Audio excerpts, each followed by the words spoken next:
Assalamualaikum warahmatullahi wabarakatuh. Halo Sobat Misteri Sunyi Mencekam. Semoga Anda masih selalu setia bersama kami, channel yang selalu menghadirkan cerita-cerita misteri menarik. Dan kami masih akan melanjutkan sebuah kisah misteri yang berjudul Tak Sengaja Ternyata Kami Melanggar Pantangan Part 3 Tamat. Udah, Gilang membenarkan kerah bajunya. Ia menghadap ke kamera dan duduk di kursi berwarna biru di kamarnya. Belum Lang, bentar.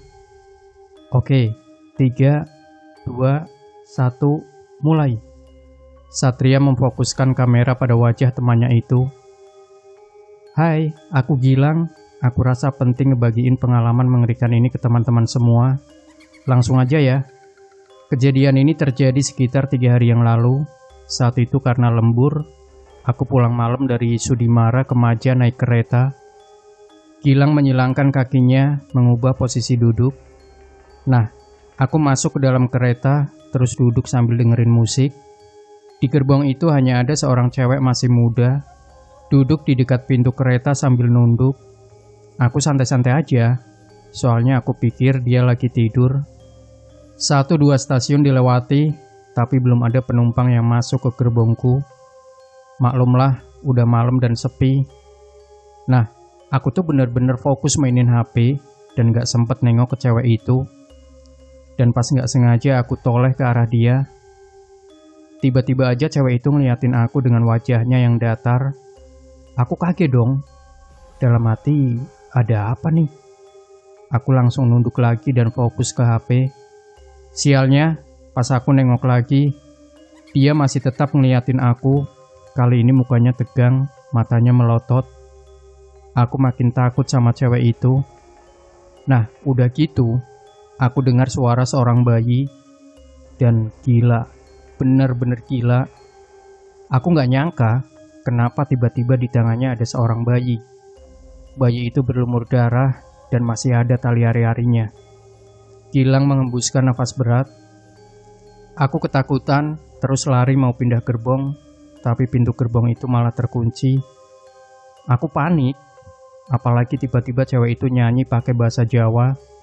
Entah apa artinya, aku gak ngerti. Yang jelas serem banget. Dan pas aku noleh lagi, dia udah berubah jadi sosok kuntilanak. Rambutnya panjang banget. Aku nyium bau busuk di gerbong itu sambil teriak minta tolong. Aku terus berusaha buat buka tuh pintu.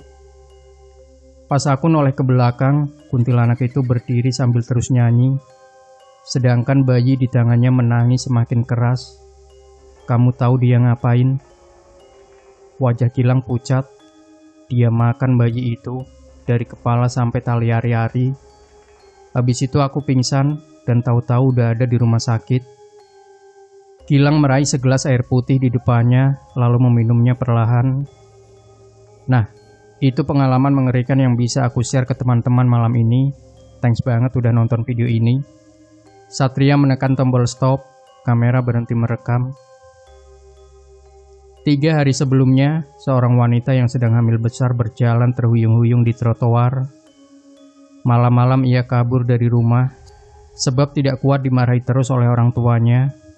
Maklum, wanita itu hamil di luar nikah.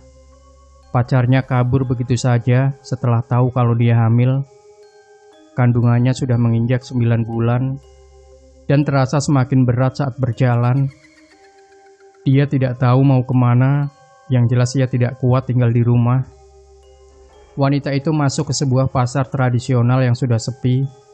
Di depan toko yang sudah tutup, ia duduk sambil bersandar.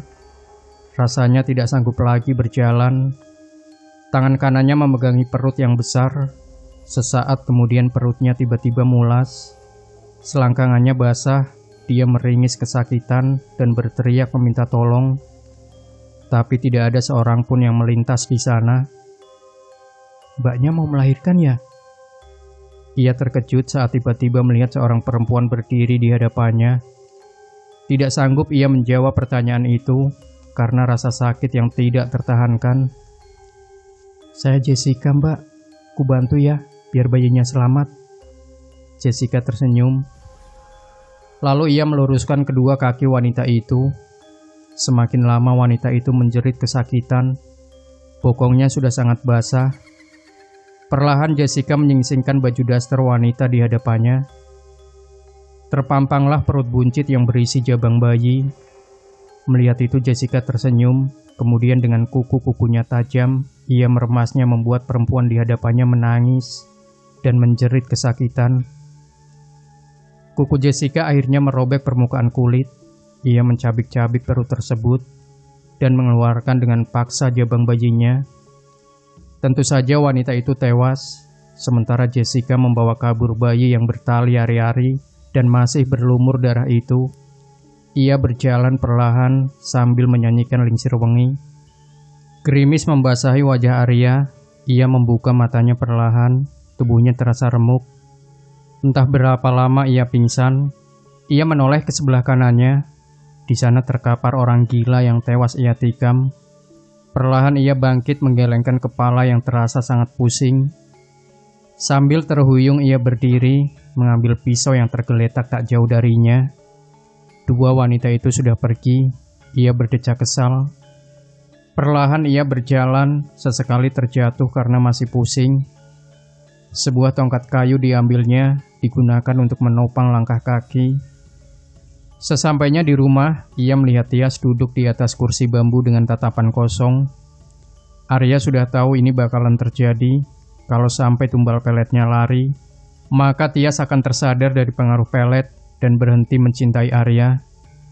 "Ceraikan aku." Tanpa basa-basi lagi, Tias langsung melayangkan ucapan menohok. "Tidak, Tias." Arya duduk di hadapan istrinya. "Terserah, yang jelas aku mau cerai." Tias benar-benar sudah sadarkan diri. Rasa cinta yang awalnya menggebu seketika hilang. Tias beranjak dari tempat duduknya dan pergi begitu saja tanpa pamit. Arya sudah menghadangnya, tapi Tias tetap memaksa pergi. Ia tidak sudi lagi bersama Arya. Sesaat setelah istrinya pergi, Arya mengamuk. Ia membanting apapun yang ada di rumah. Tidak ada cara lain agar Tias mau kembali padanya selain menangkap Jessica. Arya tidak bisa menumbalkan sembarang orang. Darah Jessica cocok untuk tumbal pelet kuntilanak. Maka keesokan paginya, ia bertelanjang badan hanya mengenakan celana panjang hitam, duduk di atas sebuah balok kayu di halaman belakang rumahnya, sambil mengasah sebuah pisau kecil. Dia akan mencari Jessica ke kota dan mengembalikannya ke dalam lubang sumur. Setelah pisaunya tajam, ia masukkan ke dalam sarungnya yang terbuat dari kulit hewan. Arya masuk ke dalam rumahnya, dan dari dalam lemari, ia mengambil sebuah plastik putih. Di dalam plastik itu, terdapat helai rambut Jessica. Ternyata ia masih menyimpannya. Rambut itu ia bakar lalu dicelupkan ke dalam segelas air. Bibirnya bergetar membaca mantra. Air itu ditiup lalu ia minum. Seketika ia melihat bayangan Jessica dan Dini berjalan dari desa Balangandang menuju jalan raya. Ia langsung berkemas memasukkan baju dan perbekalan lain ke dalam tas hitam. Di tengah hujan gerimis, ia melangkah meninggalkan rumahnya untuk memburu Jessica. Sementara itu, Jessica di rumahnya sedang asik menonton drama Korea. Mulutnya sibuk mengunyah keripik singkong. Sesekali ia tertawa menyaksikan adegan lucu, lalu terkadang kedua matanya berkaca-kaca ketika ada adegan yang sedih. Setiap malam ia rutin menonton serial drama kesayangannya itu. "Jessica?" Bu Laila, ibunya Jessica tiba-tiba memanggilnya. "Ini kenapa baju kamu banyak darahnya?" Ia menunjukkan baju Jessica. "Kemarin temanku di kantor kecelakaan, Bu. Aku bantu antar dia ke rumah sakit. Jadi darahnya kena baju deh." "Siapa teman kamu?" "Aryan, Bu." Walaupun ragu, Bu Laila mencoba untuk percaya pada anaknya itu. Dibawa kembali baju yang berlumur darah itu untuk dimasukkan ke dalam mesin cuci. Sesaat kemudian, smartphone-nya berdering. Sebuah pesan dari Rini. "Jess, kamu ada waktu? Besok kita ketemu ya. Aku mau ngomong." Tentang Jessica?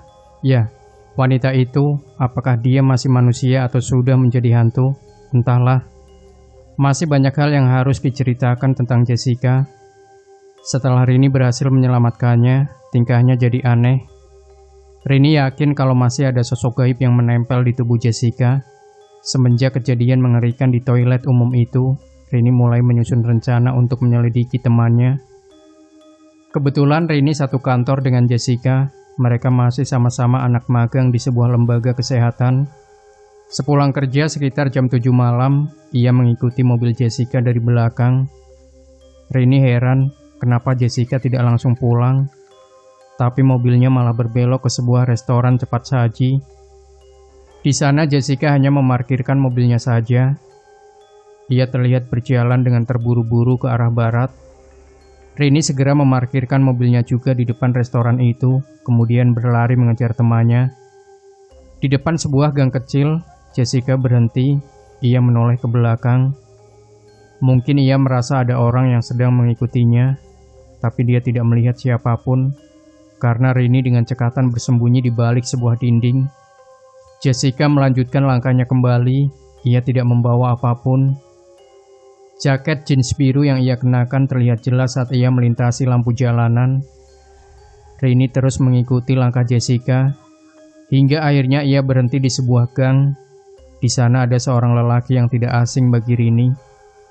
Tommy, gumam Rini. Lelaki itu adalah karyawan senior di kantor. Akhir-akhir ini Jessica memang baru jadian dengan Tommy, tapi kenapa harus bertemu di tempat sepi seperti ini? Rini semakin penasaran saja. Mereka masuk ke dalam gang kecil itu. Pelan-pelan Rini mendekat, namun tidak ikut masuk. Karena ia tahu Tommy dan Jessica masih berdiri di balik gang itu. Bayangan mereka terlihat jelas terpantul pada dinding. Mereka sedang bercumbu. Lalu terdengar teriakan Tommy seperti sedang kesakitan.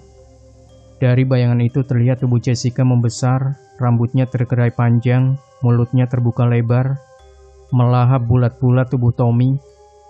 Rini terkejut, ia hendak berteriak, tapi tangannya refleks menutup mulut. Rini bergegas kabur, ia ketakutan. Walau kabar tentang hilangnya Tommy menyeruak kemana-mana, Rini tetap tutup mulut atas apa yang pernah ia lihat malam itu. Setelah melihat kejadian itu, Rini mendatangi orang pintar. Ia ingin meminta bantuan agar makhluk gaib yang menempel pada Jessica bisa hilang. Adalah Eyang Dimas, seorang dukun sakti yang namanya sudah terkenal di mana-mana. Kebetulan rumah Eyang Dimas tidak terlalu jauh dari Jakarta, sehingga Rini dapat dengan mudah mendatanginya. Rumah Eyang Dimas ini terbilang megah dan klasik. Banyak patung-patung bernuansa Romawi di rumahnya. Eyang Dimas tidak mengenakan blangkon seperti dukun pada umumnya. Ia sangat sederhana, hanya mengenakan kaos putih tipis dan sarung warna biru. Rini diantar sopir pribadinya masuk ke dalam rumah itu. Mereka disambut hangat oleh Eyang Dimas. Ini foto teman saya, Eyang. Seperti ada makhluk gaib yang mengendalikannya. Eyang Dimas malah tertawa. Hahaha, kau benar. Memang ada makhluk gaib dalam tubuh temanmu itu. Begini, Eyang bisa merasakan energi gaib yang ada dalam tubuh temanmu. Sangat kuat. Eyang belum bisa bantu, tapi Eyang bisa sarankan kamu untuk menemui guru Eyang yang ada di Gunung Karang. Dia pasti bisa membantumu. Gunung Karang? Di mana itu, Eyang? Banten. Dan guru Eyang namanya Abah Sarnaji. Dia sudah sangat tua, tapi juga sangat sakti. Setiap malam Jumat, banyak orang yang mengunjunginya untuk meminta kesembuhan. Kau datang saja ke sana, bawa temanmu. Eyang, aku sebenarnya takut bertemu dengan Jessica. Sebab aku pernah melihatnya memakan manusia bulat-bulat. Eyang Dimas tertawa lagi. Kau tenang saja. Ia mengeluarkan sebuah jimat berbentuk bulat yang terbuat dari kayu. Pegang ini, maka dia tidak akan bisa menyakitimu. Terima kasih banyak, Eyang. Sama-sama. Eyang hanya bisa memberi penangkal saja, tapi tidak sanggup menyembuhkan temanmu. Segera bawa dia ke Abah Sarnaji. Baik, Eyang. Terima kasih atas arahannya. Rini tertunduk dan undur diri. Malam itu juga, ia bergegas mengirimkan pesan singkat pada Jessica.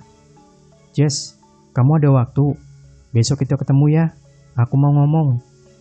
Kemah? Tanya Jessica. Rini tidak memberitahu Jessica kalau ia akan mengobati temannya itu. Pagi itu mereka bertemu di sebuah taman yang kebetulan sedang ramai pengunjung. Taman itu dekat dengan rumah Jessica. Iya, udah lama kita nggak jalan-jalan bareng lagi, timpal Rini. Seru juga, Rin. Kemana kemahnya? Gunung Karang, di Banten. Wah, ayo. Kapan kira-kira? Besok gimana? Aku udah hubungin guide di sana yang nanti bakal bantu kita. Aku kok baru dengar gunung itu. Emang ada orang yang kemah ke sana? Banyak, Jess. Jadi kita bisa seru-seruan bareng di sana. Aku jamin pasti bakal seru. Sama siapa aja kita ke sana? Berdua aja, Jess. Lagian pacar kamu kan hilang. Rini menyinggung lelaki yang pernah dimakan Jessica. Oke, besok kita berangkat. Ombi seorang guide yang akan membawa mereka ke kediaman Abah Sarnaji, orang sakti yang akan mengobati Jessica. Hari memang sudah mau gelap saat mereka baru tiba di kaki Gunung Karang. Tapi Ombi bilang kalau hal itu tidak jadi masalah karena dia sudah terbiasa mengantar orang mendaki di malam hari dan semua aman-aman saja walau hanya bermodalkan senter. Beberapa kali mereka berhenti untuk istirahat. Rini dan Jessica menggendong tas gunung yang berisi peralatan kemah dan makanan. Ombi berada di barisan paling belakang, sedangkan Rini di paling depan. Mereka menyusuri jalan setapak yang menjadi satu-satunya jalur pendakian. Kita masih jauh, Bi. Oh, mungkin sekitar sejam lagi kita sampai. Ombi tersenyum ramah. Lelaki berumur 26 tahun itu sudah lama menjadi guide para pendaki Gunung Karang. Kebanyakan orang yang mendaki itu ingin melakukan ritual pesugihan atau berobat ke Abah Sarnaji. Sebenarnya Abah Sarnaji bukan hanya sakti dalam hal pengobatan, dia juga seorang kuncen Gunung Karang. Banyak orang yang mempercayai kalau ia bisa mengendalikan para jin gunung itu. Penyakit yang bisa disembuhkan Abah Sarnaji beragam, dari mulai penyakit medis sampai penyakit yang diakibatkan karena pelet atau santet. Soal imbalan, semua orang sudah tahu kalau Abah Sarnaji tidak mau dibayar dengan uang, cukup dengan sembako saja. Karena Abah Sarnaji tinggal sendiri di gunung itu, jadi uang tidak berharga baginya. Sekitar 1 jam kemudian, akhirnya mereka tiba di sebuah rumah gubuk. Cahaya lampu canting terlihat dari jendelanya. Ada 2 batang pohon kecapi di halaman. Malam itu bukan hanya mereka saja yang berkunjung ke rumah Abah Sarnaji.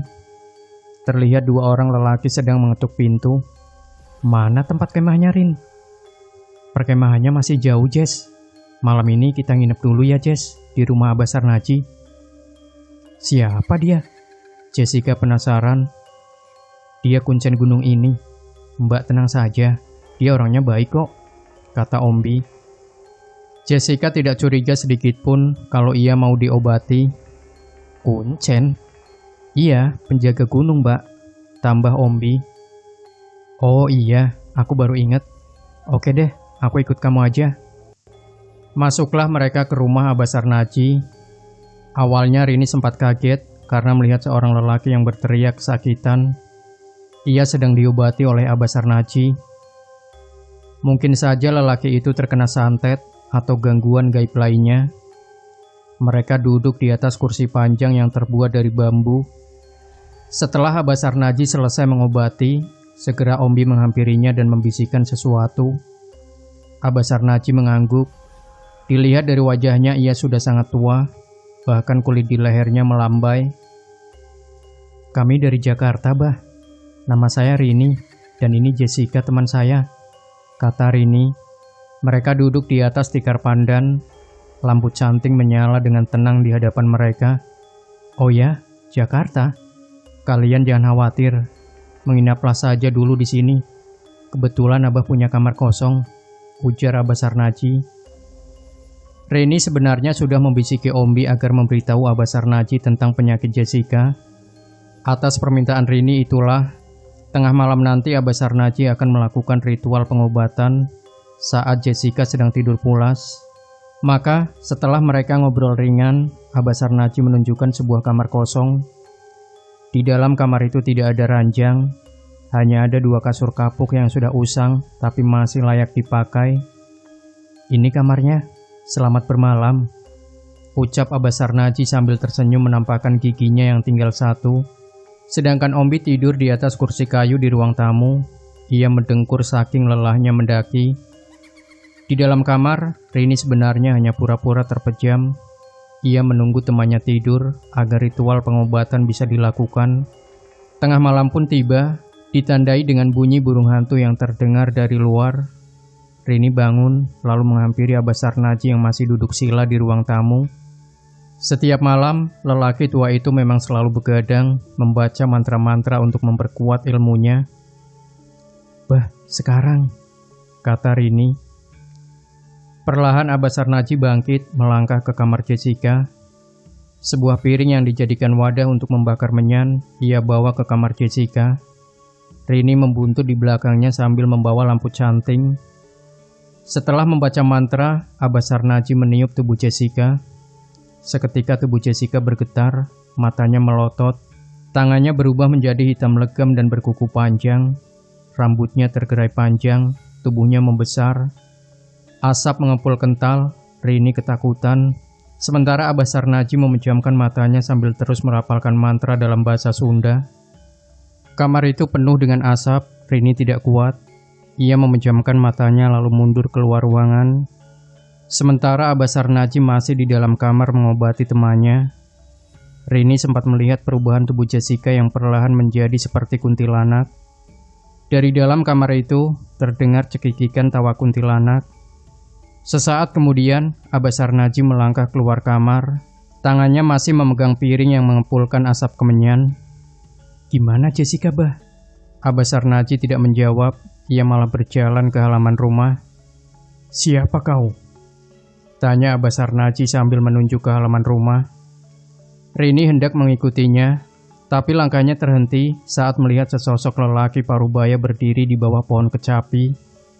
Lelaki itu mengenakan belangkon warna hitam, jas adat Jawa dengan rantai emas di kantongnya, dan celana hitam cingkrang semata kaki. Abah Sarnaji mendekati lelaki itu perlahan. Rini tidak dapat mendengar percakapan mereka. Kemudian ia membalikkan badan hendak menengok Jessica yang masih terbaring di kamar. Ia mengipas-ngipaskan tangannya untuk menyingkirkan asap yang mengepul memenuhi ruangan. Kemudian Rini mengelus dadanya. Ia bersyukur temannya itu masih terbaring di atas kasur. Maklum, Rini takut temannya hilang lagi.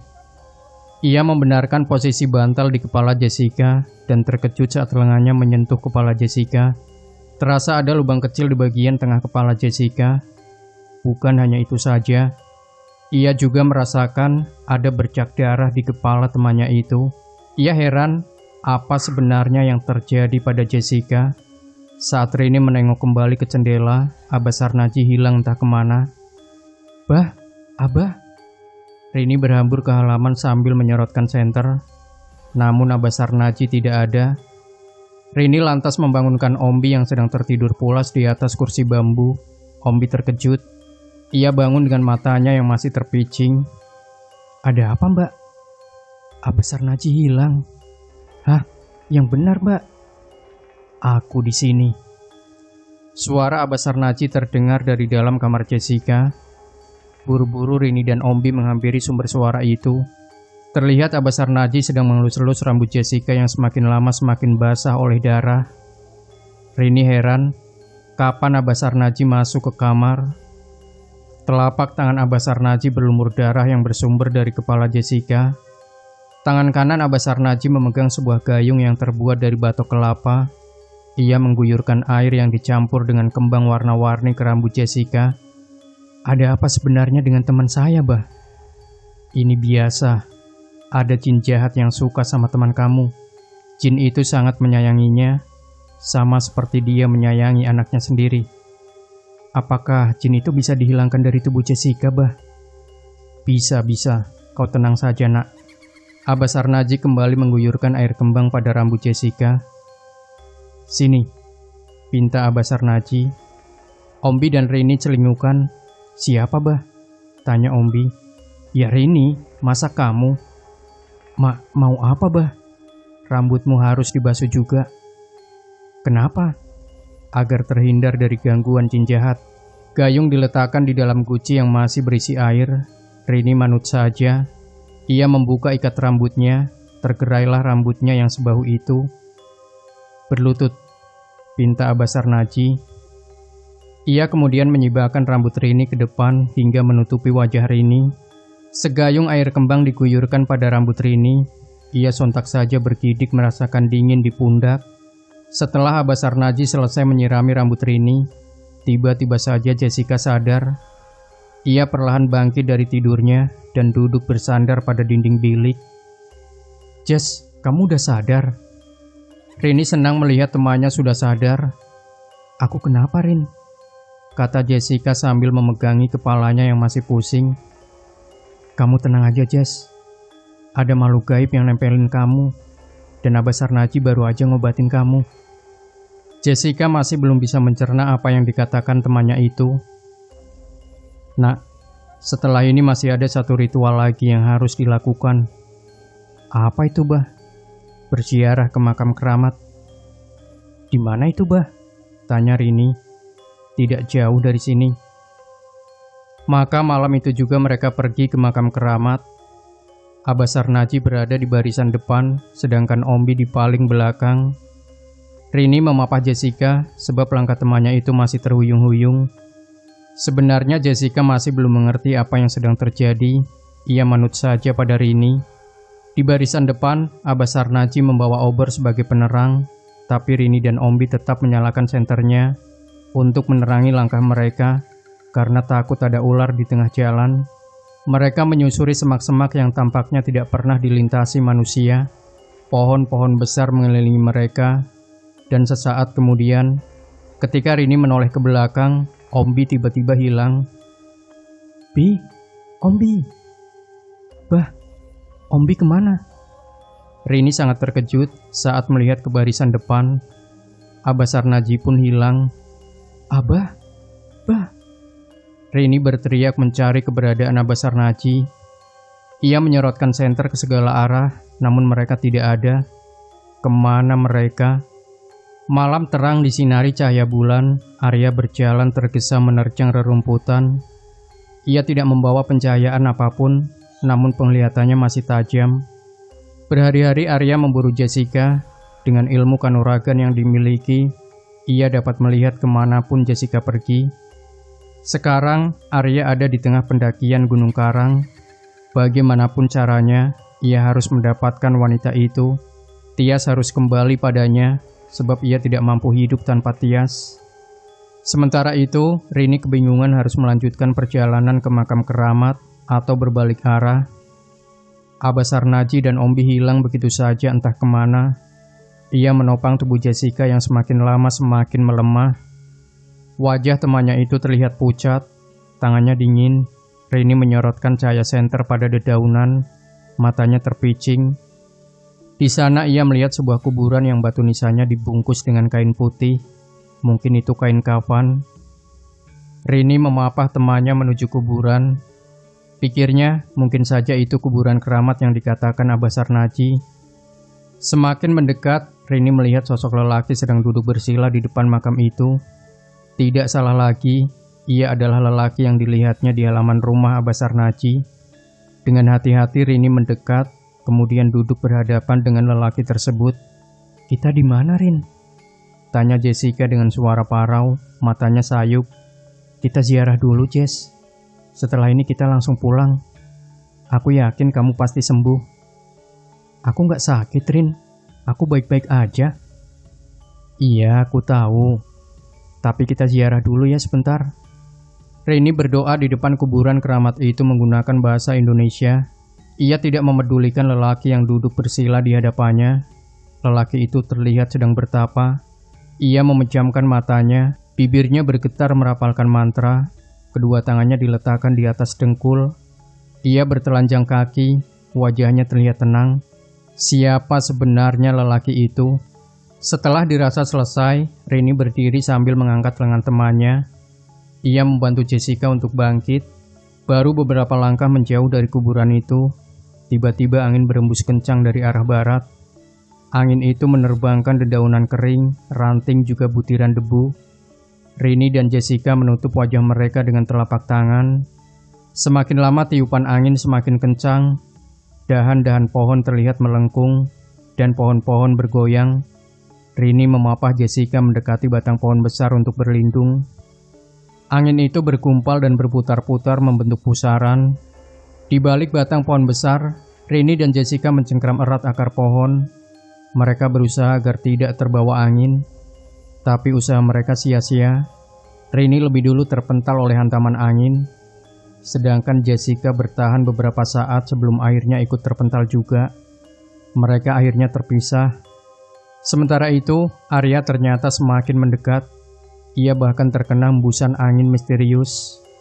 Beberapa saat kemudian, angin mereda. Arya kembali melanjutkan langkahnya, dan tidak butuh waktu lama, ia berhasil menemukan Jessica yang terbaring di semak belukar. Jessica tidak sadarkan diri. Arya menyeringai. Senang pencariannya selama ini akhirnya membuahkan hasil. Tanpa pikir panjang lagi, tubuh Jessica langsung ia bopong. Ia akan memasukkan kembali wanita itu ke dalam sumur tua. Namun anehnya, semakin lama tubuh Jessica semakin memberat. Arya terhuyung membawa tubuh Jessica, hingga akhirnya ia tersungkur ke tanah. Beberapa kali tubuh Jessica ia angkat lagi, tapi tidak berhasil. Walau Jessica dalam keadaan tidak sadarkan diri, tubuhnya menjadi sangat berat. Arya pun mencari cara lain untuk membawanya. Dikeluarkannya sebuah kain sarung dari dalam tas, lalu kain itu disobek hingga membentuk tali, kemudian dibelah menjadi dua bagian. Setiap ujung tali ia ikatkan pada kaki Jessica. Arya akan menyeretnya. Dengan seluruh kekuatannya ia seret tubuh Jessica. Namun, lagi-lagi tubuh itu bahkan tidak bergerak sama sekali. Wajah Arya berkeringat. Ia menyeka keringat itu dengan bajunya sendiri.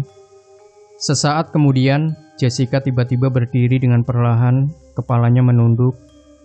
Aura mengerikan terpancar dari wajahnya.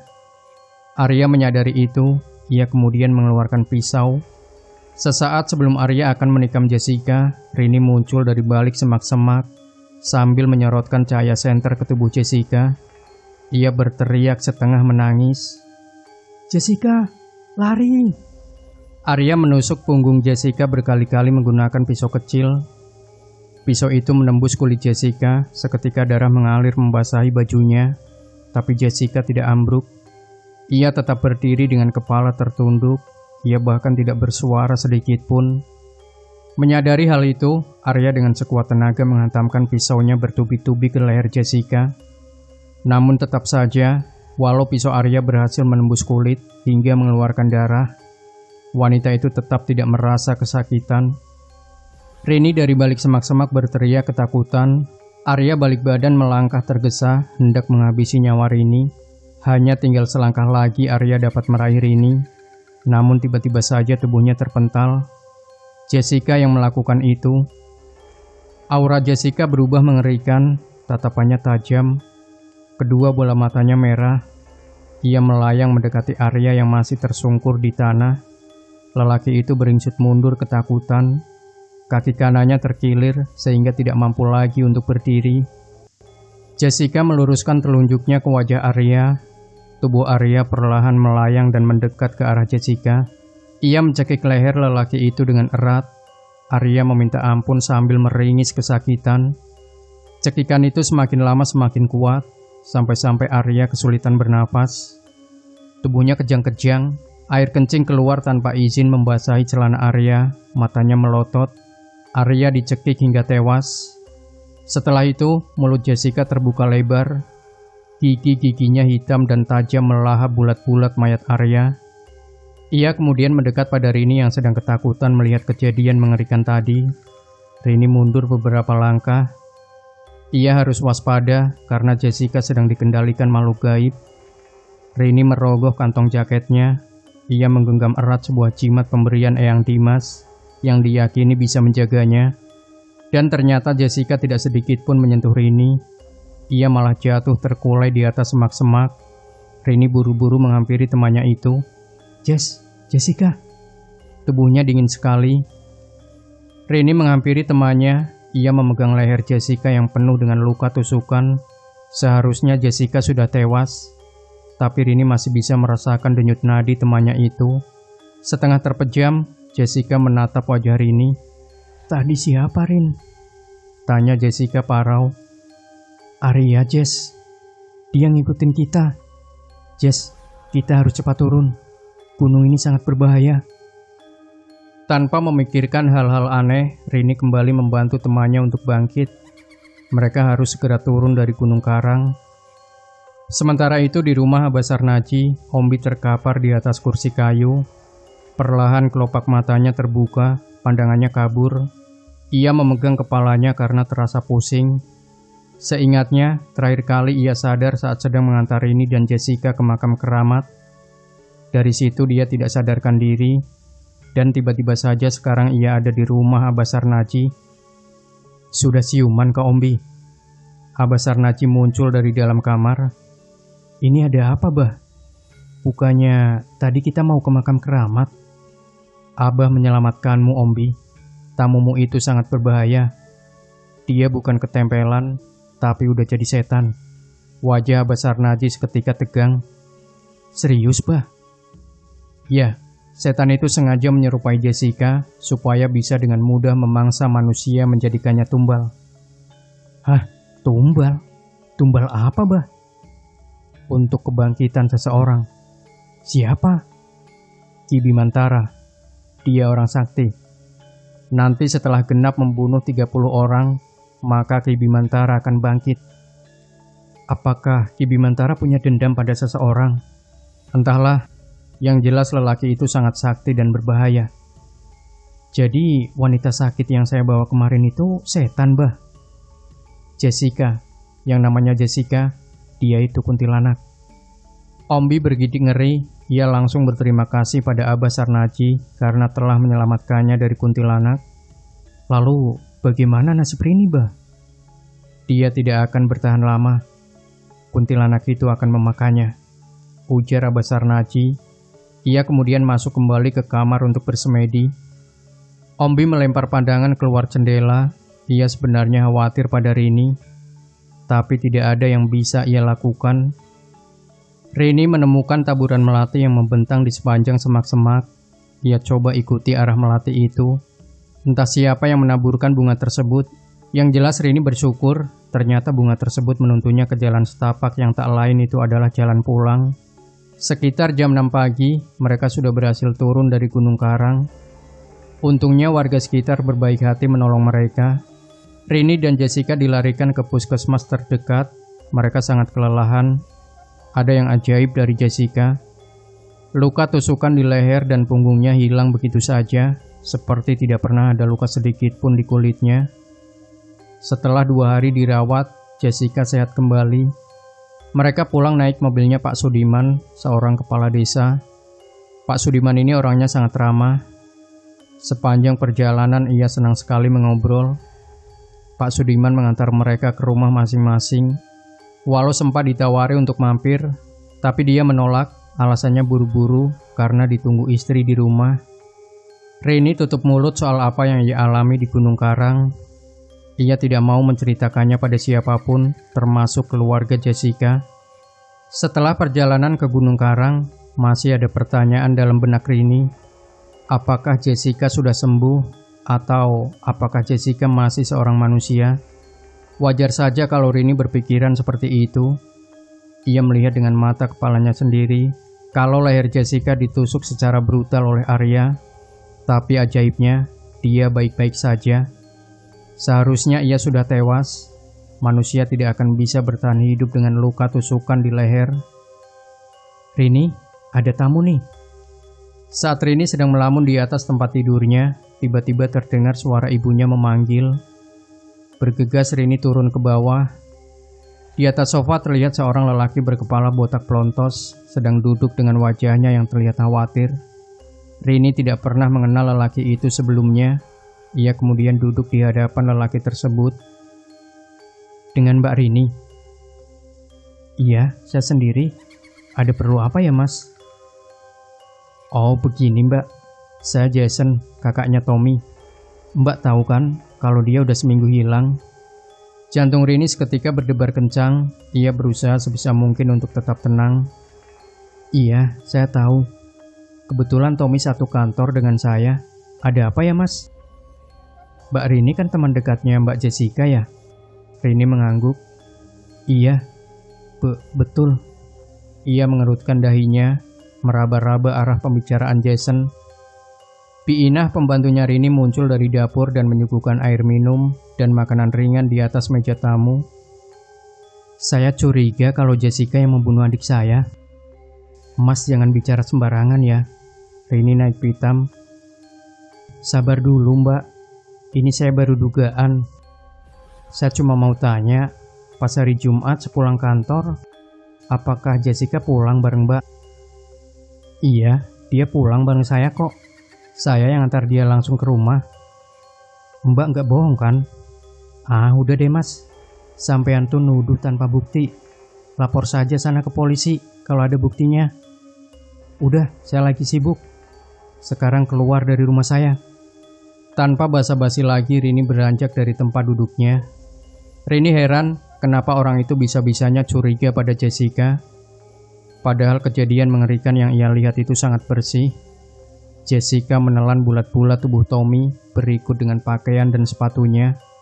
Benar-benar tanpa jejak dan tanpa bercak darah. Selain itu, Rini juga masih bingung tentang apa yang terjadi pada Jessica. Terlintas dalam benaknya, apakah Jessica itu sudah bukan manusia lagi? Dia penasaran pada lubang di kepala Jessica yang tidak sengaja ia sentuh. Lubang apa itu? Apakah mitos tentang paku yang menancap di kepala kuntilanak itu benar? Atau jangan-jangan Jessica adalah jelmaan kuntilanak, pikir ini. Malam semakin larut, ia memadamkan lampu kamarnya, lalu beranjak tidur. Besok dia akan mencari tahu sendiri kebenaran itu.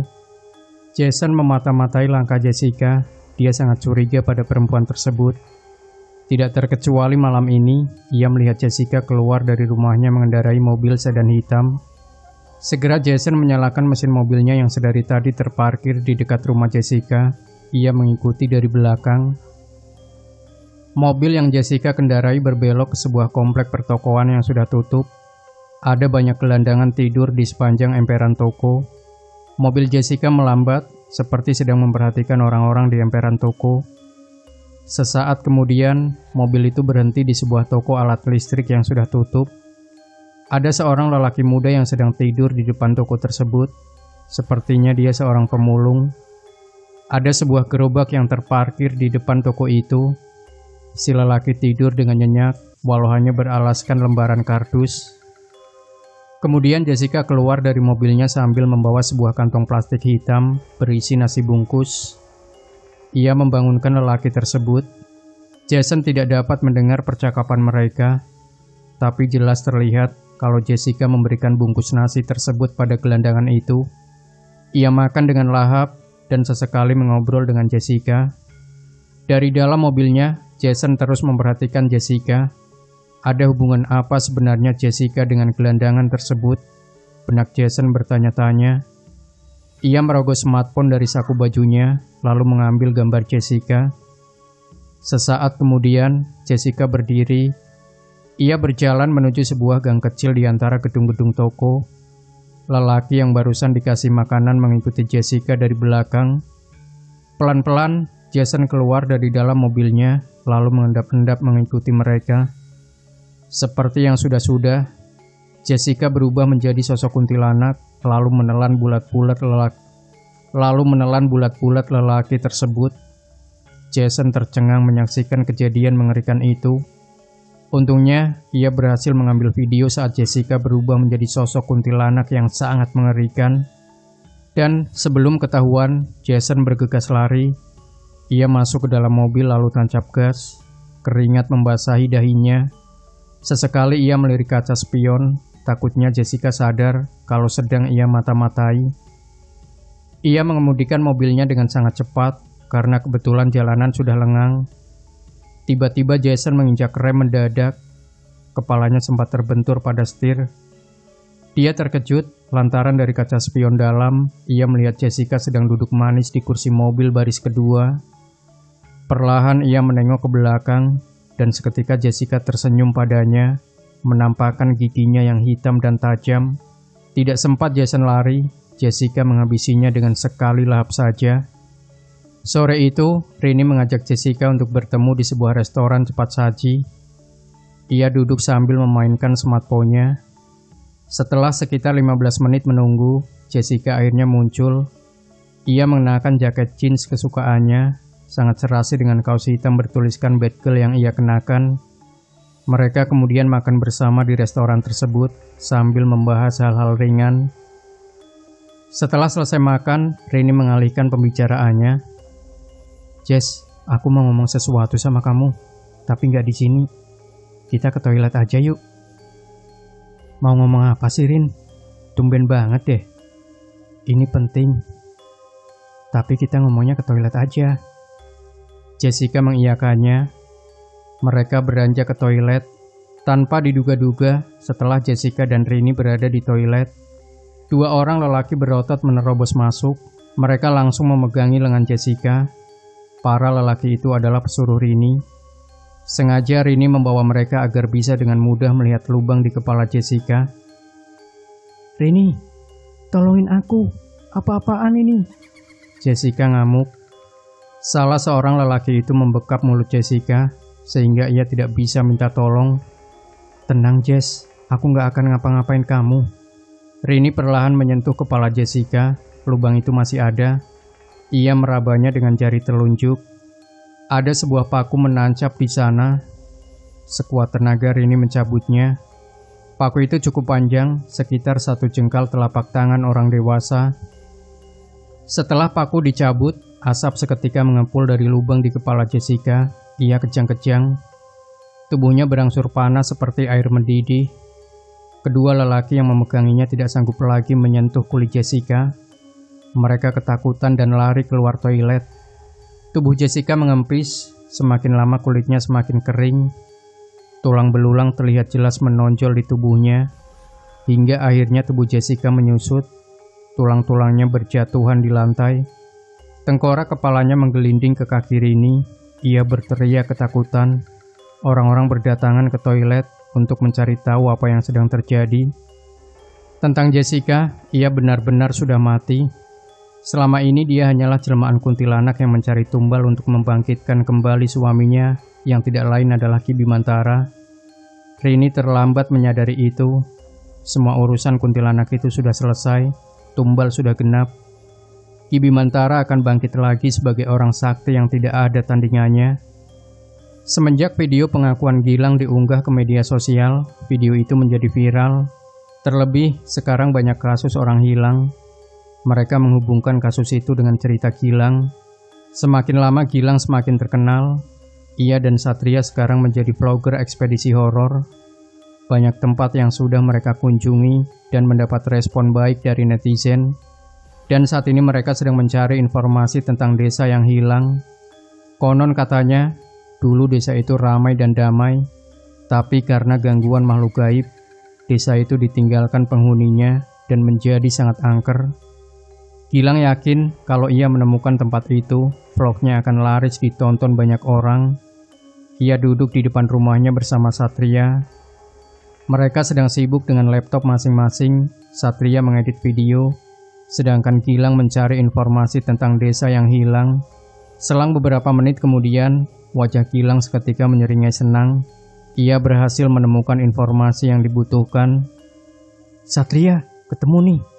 Nama desanya Balangandang. Ia menunjukkan layar laptopnya pada Satria. Wah, keren juga.